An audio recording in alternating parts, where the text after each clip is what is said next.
Hello, আসসালামু আলাইকুম ওয়া রাহমাতুল্লাহি ওয়া বারাকাতু। শেখ হাসিনা বলতেছি। কে বলতেছেন? আমি দিল্লি থেকে বলতেছিলাম। আপনি কে বলছেন? হ্যালো, পরিচয় দেন না কেন? Hello, hello. পরিচয় আর তোমাকে কি দেব? দেওয়ার মতো কিছু নাই। আমি পিনাকি ভট্টাচার্য বলতেছিলাম। এ বেটি দিল্লি থেকে বাংলাদেশের ক্ষতি আর কতদিন তুই করবি? বাংলাদেশের ক্ষতি আর কি করলাম? সবেমাত্র শুরু করেছি। নির্বাচনে আমাকে জায়গা দেয়নি তো, এজন্য আমার মাথার রাগটা উঠেছে বেশি।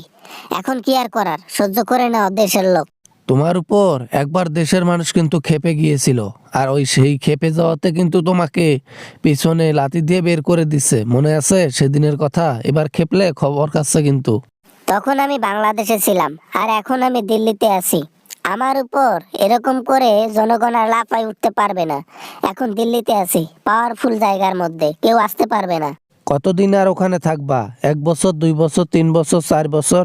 মোদি ক্ষমতায় থাকবে যতদিন, তুমি হাসিনা ততদিন ওইখানে থাকতে পারবা। পরে দেশেই আসতে হবে। পরে কি হবে? দেশে যাব না, কোনোদিনও দেশে যাব না। অন্য দেশে চলে যাব, তারপরও বাংলাদেশে কখনো ঢোকার ইচ্ছা আমার নাই। আমি ওই দেশের মধ্যে যাইতে চাই না, যে দেশ থেকে আমাকে তাড়িয়ে দিয়েছে। মানলাম তাড়িয়ে দিয়েছে, আসতে চাও না, বেশ ভালো কথা। কিন্তু এ দেশের মধ্যে আবার হক জাতাও কেন? হ্যাঁ, এ দেশের মানুষকে শান্তিতে থাকতে দাও না কেন? দূর থেকে ক্ষতি করতেছো কেন তুমি? কি করব, পুরনো অভ্যাস। কেউ যদি আমাকে আঘাত করে, আমারও মনটা চায় যে তার উপরও ওই সেম কাজটাই করি যেটা আমার উপর করেছে। জনগণ শান্তিতে থাকবে? No no no no no no no. যাই করো আর তাই করো, জনগণের সাথে বেশি লাগালাগি করবা না, বলে দিলাম।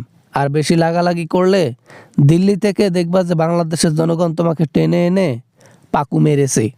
পাকু বলতে কি বোঝাচ্ছে? পাকি পাকি বলতে মানে বুঝলাম না, এটার মানে কি? হ্যাঁ, আর এই শব্দটা কোথা থেকে এলো? পাকু বলতে কি বোঝাতে চাচ্ছ পিনাকি ভট্টাচার্য? আমি বুঝলাম না। পাকু বলতে পিছন, পিছন, পিছন, হোকা, এগুলা এগুলা বলে। এখন বুঝতে পেরেছো? জনগণ কিন্তু ওটাও কিন্তু ছাড় দেবে না, বলে দিলাম। এই বয়সে এসে ছাড় দেবে না। এবা এবা না মানে, এই পিনাকি ভট্টাচার্য, এই এই তুমি কি মনে করো আমাকে? হ্যাঁ, তুমি শুধু আমাকে নিয়ে ভিডিও বানাও, তুমি শুধু আমারই পিছনে লাগো। কেন? দুনিয়ার মধ্যে আর কোনো মানুষ নাই?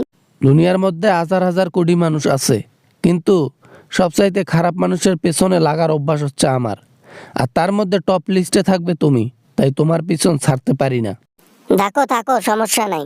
ক্ষমতায় যখন চলে যাব না, বিদেশে গিয়ে তোমাদেরকে টনটনা করব, কোনো সমস্যা নাই। এখন ক্ষমতায় নাই তো, এজন্য যা বলার বলতেছো, যা করার করতেছো। আমি তো আজ থেকে তোমার ওই পেছনে লাগি নাই। আমি তো বিগত কয়েক বছর ধরে এর উপর ভিডিও বানাচ্ছি। কিছু করতে পারছো? উল্টাপাল্টা কথা বলো তুমি। এই এই এই পিনাকি ভট্টাচার্য, এই এই বলো তো দেখি, তুমি কত কোটি টাকা নিবা? কও, কও তুমি কত কোটি টাকা নিবা? আমার বিরুদ্ধে আর কোনো ভিডিও তুমি তৈরি করবে না, বলো, আমি সেই টাকাই দেব।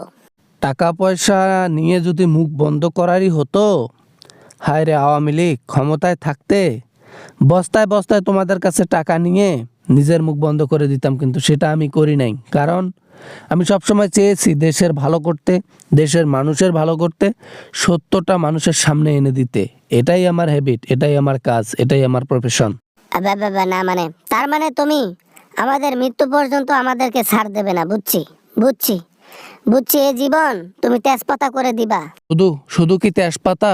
তেজপাতা না, আরো অনেক কিছু। দেখতে থাকো। তুমি যত বেশি বাংলাদেশের সাথে পাঙ্গা নিবা, তত বেশি ধরা খাবা। দেখতে থাকো আরো কি কি হয়।